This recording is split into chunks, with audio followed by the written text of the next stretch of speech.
Bonjour,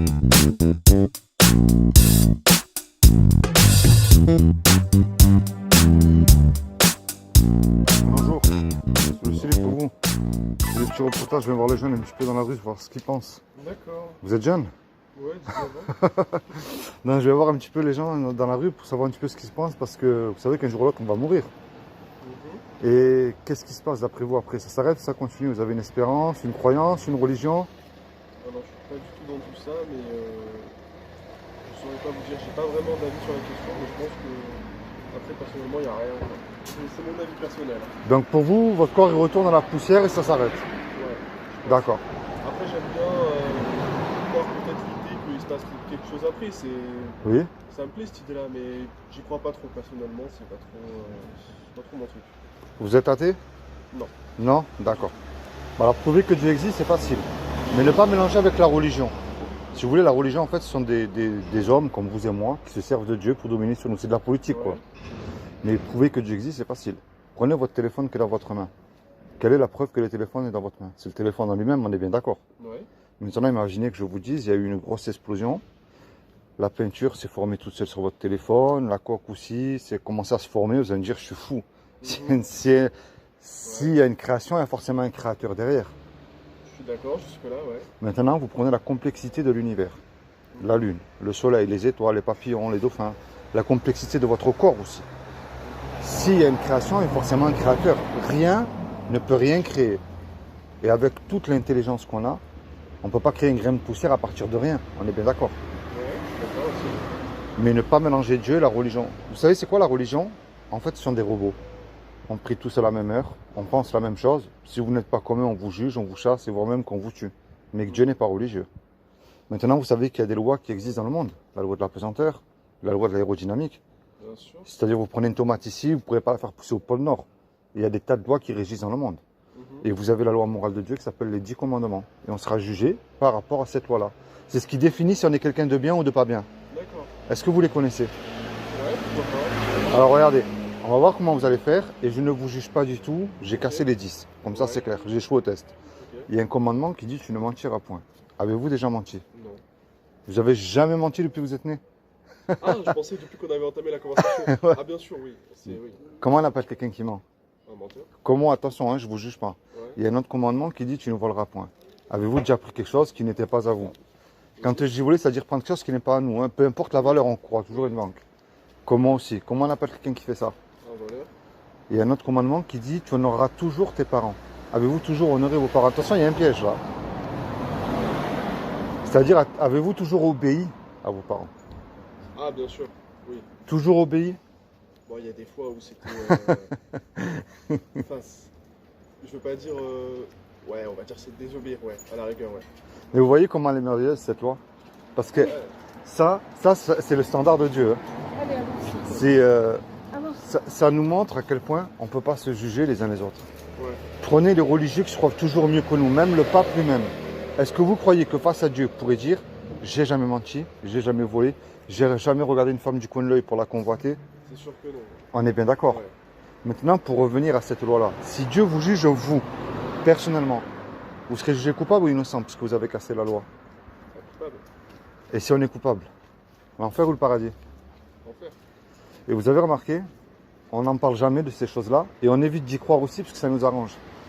C'est comme si vous demanderez à un cambrioleur de rentrer dans un commissariat de police. Ouais, c'est vrai. C'est un peu la même chose. C'est vrai.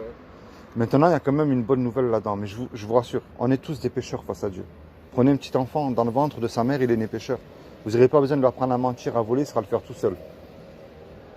Apprendre à lui obéir, c'est un peu plus compliqué. Maintenant, est-ce que vous savez ce que Dieu a fait pour vous il y a 2000 ans? Non.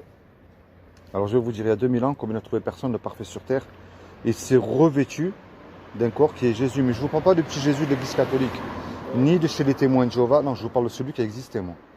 Et il a dit, quiconque croit que Jésus est le Fils de Dieu, il aura la vie éternelle à mes côtés. Maintenant, croire, c'est une chose aussi. Parce que les démons, non seulement ils existent, et ils croient, ils tremblent. Alors moi, le but de ma démarche aujourd'hui, c'est pas de vous envoyer dans une église, dans une organisation ou dans une secte. Si vous allez à l'église, c'est très bien, je ne critique pas.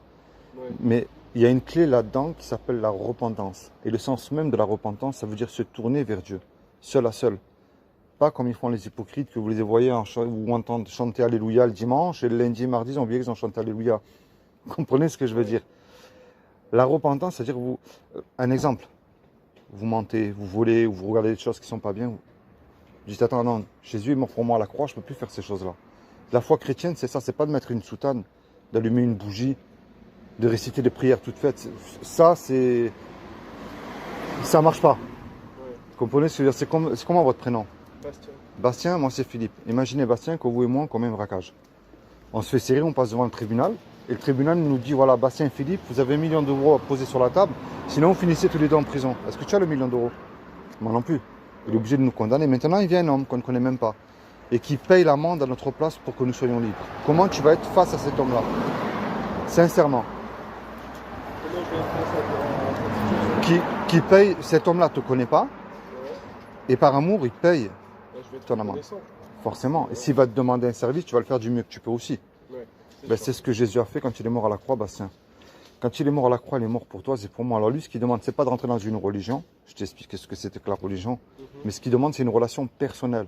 Seul à seul avec toi, qui ne sera pas la même avec la mienne. Tu comprends ce que je veux te dire? Okay. C'est ça. La foi chrétienne, c'est simple. On n'a pas à t'imposer des choses. Tu comprends ce que je veux te dire? Quand Jésus est mort à la croix, il t'a libéré de toutes ces choses-là. Mais lui, maintenant, ce qu'il demande, c'est une relation personnelle, encore une fois. Et tu peux retrouver ce qu'il a fait aussi, ce qu'il dit, à travers un livre qui s'appelle la Bible. Mais tu sais pourquoi aussi les hommes, ou les femmes aussi, hein, c'est-à-dire tout homme ne lit pas la Bible et qu'ils en sont dégoûtés parce qu'ils croient que, en fait, ils croient que bon, déjà, ce qui est écrit n'est pas juste aussi à cause de certaines personnes qui se servent de la Bible, qui ne lisent même pas la Bible. C'est-à-dire, par exemple, tu prends les catholiques qui ne lisent pas la Bible. Et je peux te le prouver maintenant. Le baptême des enfants, ce n'est pas biblique, ce n'est pas écrit dans la Bible. Prier sur des statues, Dieu en a horreur. Mariage homosexuel et tout ça, Dieu en a horreur aussi. Tu vois que ces gens-là ne lisent pas la Bible. Et si tu vas les voir, ils vont te dire oui, mais on a évolué, tu sais que la Bible ne change pas. Tu comprends ce que je veux te dire? C'est pour ça que moi, j'encourage les gens à lire la Bible aussi. Mais bon, on en est dégoûté de la Bible à cause de ces serviteurs-là.